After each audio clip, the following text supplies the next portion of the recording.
Today we'll be taking a closer look at MIMO 300 and discussing the differences you'll notice between this MIMO and our previous generation of cash and coin recycler.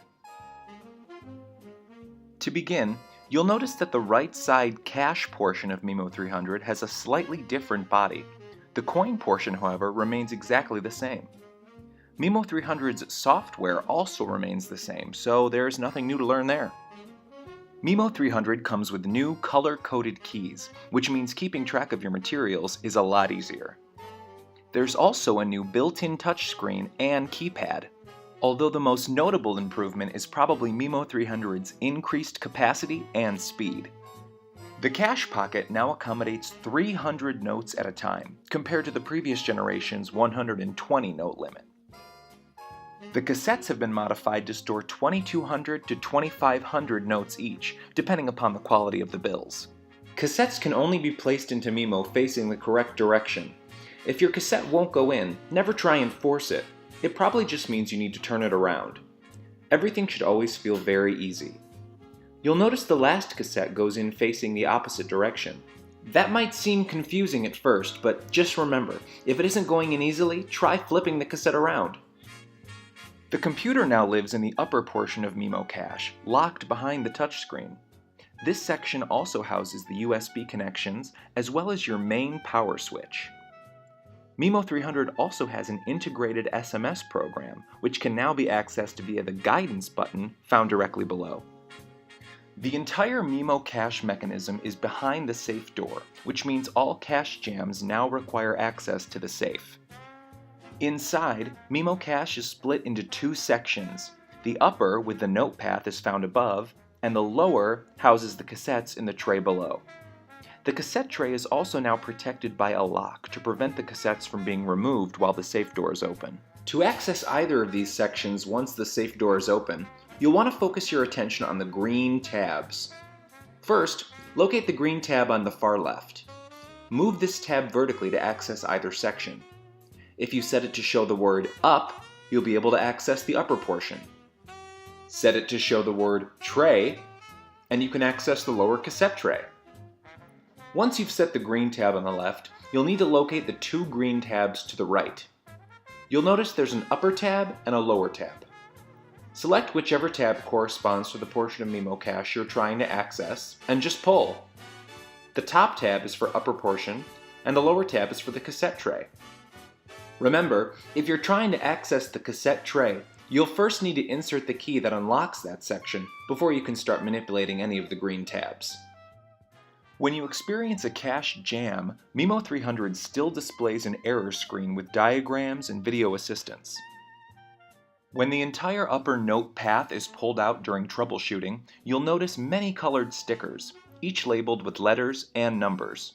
Each color and letter corresponds to the same component. So, if yellow A1 opens a certain portion of MIMO cache, then yellow A2 will close that same portion.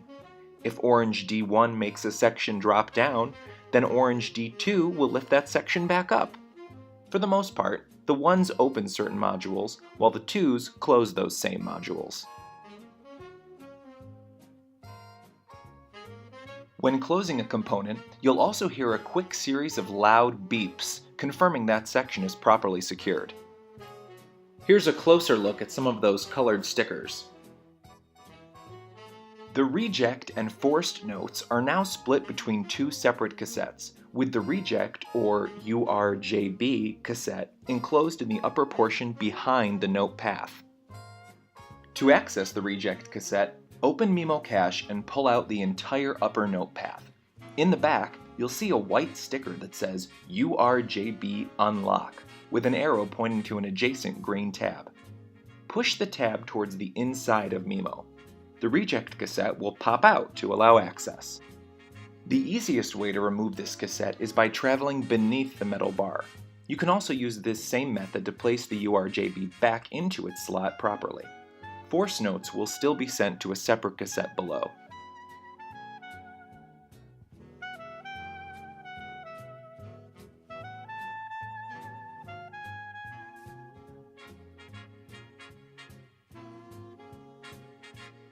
MIMO 300 cache jams no longer require the use of jam clearing notes. Instead, you'll find a plastic cleanup sheet located near the back of the note path inside MIMO Cache. Do not use a MIMO 100 jam clearing note in a MIMO 300. These sheets can be used for jam clearing assistance in a couple different ways. The first most common technique is to tilt the front section forward until it locks in place. Insert the sheet as shown and use the lower green tab to feed the sheet in and out. If you continue to turn the knob counterclockwise, the sheet will eventually pass through to the cache slot, where you can retrieve it. If the shutter is closed, you may need to press the purple B1 sticker to open it.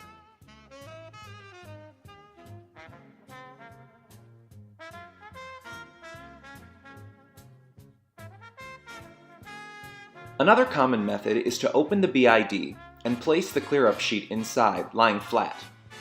Close the BID and turn the green knob to the left, counterclockwise. This will pull the sheet through. To send it back to the entrance of the BID, just turn the green knob clockwise, open the BID, and remove.